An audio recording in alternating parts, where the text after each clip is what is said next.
Dad तुम्ही का त्या वर्करची सुट्टी अप्रूव्ह केली? असं सगळ्यांना जर सुट्ट्या देत बसलो ना तर कंपनीचं दिवाळ निघेल. हो कम ऑन, ती प्रेग्नेंट आहे हा तिचा प्रॉब्लेम आहे, आपला नाहीये.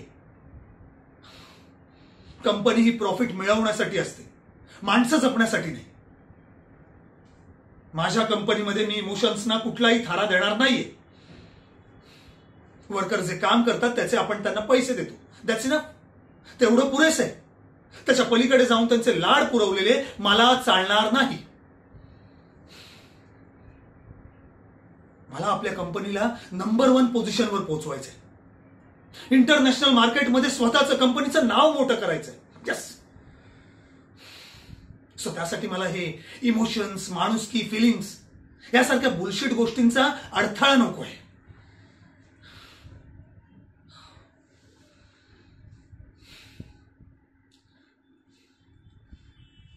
डॅड तुम्ही ना या सगळ्या गोष्टींमध्ये अडकून पडला.